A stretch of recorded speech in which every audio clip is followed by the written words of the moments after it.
Efemérides de hoy, 25 de enero. Y cumple mi amiga Cibeles de Freitas. Hoy también es el Día Internacional de la Educación.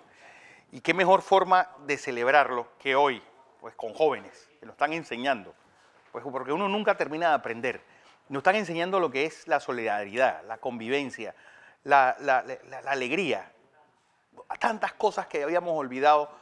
Hoy, pues estos jóvenes nos los están enseñando a un país que se había olvidado sonreír, a un país que se había olvidado de la alegría de vivir, en un país en paz. Bueno, eso, ahí lo tenemos. Día Internacional de la Educación. Vamos hasta 1858, porque hoy se da la boda entre, pues, Victoria, hija de Victoria de Inglaterra. Ella contrae matrimonio con Federico III de Alemania. Bueno, ¿y qué trató? ¿Qué es lo más importante de eso? Uno, que don Félix Mendelssohn pues hizo la marcha nupcial. Pues esta por primera vez se tocó, que es una de las más populares. Y además, esto pues intrincó a la mayor parte de las casas reales europeas con esa matriz que era la reina Victoria. Alguien pues que crea bueno, una forma de entender la vida pues de forma puritana, de forma de ese sentido del hombre blanco es el que está destinado a redimir y a manejar el mundo. Toda esa filosofía del siglo XIX nace pues a través de esta, pues no solamente reina de Inglaterra, emperatriz de la India, y su primer ministro, Benjamín Disraeli, pues alguien que decía, bueno, era judío, pero se tuvo que convertir al anglicanismo por problemas de su papá con el rabino de ese momento. Y decía, porque ninguna religión ha creado a alguien que entienda la ley como Moisés, alguien que entienda la justicia como el rey Salomón, y nadie que haya hecho una revolución tan grande como Jesucristo. Vamos a 1919, porque un día como hoy se funda la Sociedad de las Naciones. ¿Qué falló? Bueno, lo más importante es que este era el sueño, que volvemos a caer en cómo se ha deformado la política internacional. Este era el sueño de un hombre de la inteligencia de Woodrow Wilson. Pero ¿qué pasa? Por primera vez un presidente de Estados Unidos se va 6 meses fuera de la presidencia a Francia a negociar el Tratado de Versalles y a tratar de crear este gran parlamento del mundo. ¿Y qué ocurre? Pues cuando vuelve a Estados Unidos, el Senado desaprueba pues que Estados Unidos forme parte de esta Sociedad de las Naciones. ¿Y qué pasó a continuación? Estados Unidos se aísla, de esto se vuelve un desmadre, hasta que Japón e Italia primero y Alemania después dicen, nos vamos. Y obviamente, pues todo termina en esa gran hecatombe, en esa gran masacre que fue la Segunda Guerra Mundial. Vamos a 1949, porque hablando de la Segunda Guerra Mundial, caemos en lo que fue un país nacido a consecuencia de la Segunda Guerra Mundial, Israel. Bueno, ¿qué escogen hoy? Pues a su presidente, este hombre, José Ben Gurión, pues norteamericano también, igual que Golda Meir, nacida en Estados Unidos.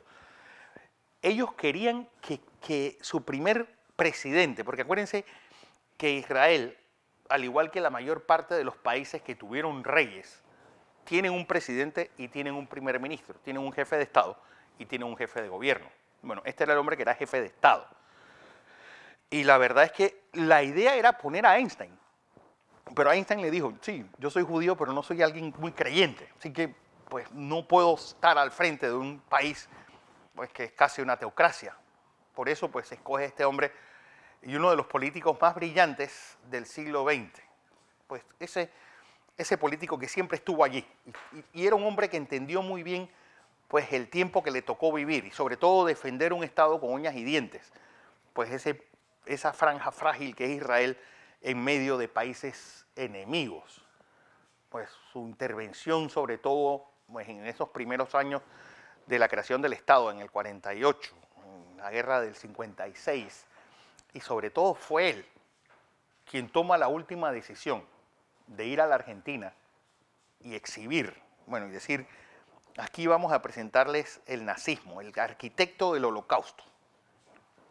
presentarlo en ese juicio donde Adolf Eichmann, pues por primera vez en un juicio televisado, fue él también el que entendió que había que dar ese escarmiento y que todo tenía que quedar pues exhibido para que el mundo entendiera por qué Israel tenía que nacer. Vamos a 1959, porque hablando de decisiones importantes del siglo XX, este hombre, Juan XXIII, el Papa Bueno, pues, patriarca de Venecia, proclama la creación ¿de qué? Del Concilio Vaticano II. Pues para muchos de nosotros que no vivimos esa época, pues la iglesia antes era una iglesia todavía más distante. ¿Por qué? Porque el cura daba la misa de espalda, en latín, y solamente subía a un púlpito a regañar. Era la única parte que era en español. Bueno, él decía, había que volver a las lenguas vernáculas, había que crear una iglesia más cerca de la sociedad, había que hacer lo que él llamó el ayornamiento, que ayer hablaba con el padre Gustavo. Bueno, esa fue idea de un hombre patriarca de Venecia, es decir, un hombre también hasta cierto punto cura de parroquia, no un hombre de la nomenclatura vaticana, como lo había sido su antecesor Pío XII, o como lo fue su sucesor Paulo VI. Así que de vez en cuando la iglesia necesita pues, volver a poner los pies sobre la tierra y saber que ellos están aquí exactamente para servir a la comunidad y no al revés. Vamos a 1971, porque pasamos de un hombre bueno a un desalmado desgraciado como este. Idi Amin Dada es casi un ignorante. Bueno, el aspecto ese simiesco que tenía, un hombre de 1,90 m, 348, entre 48 y 50 libras de peso. Este animal se tomaba 30 naranjas diarias. Bueno, este hombre lidera un golpe en Uganda y depone pues, a su antecesor, Tony Orote, quien era pues, el presidente de Uganda. En ese momento, pues Milton Obote, que eran pues donde hubo toda esa llegada de estos gorilas a Bokassa, de Mobutu.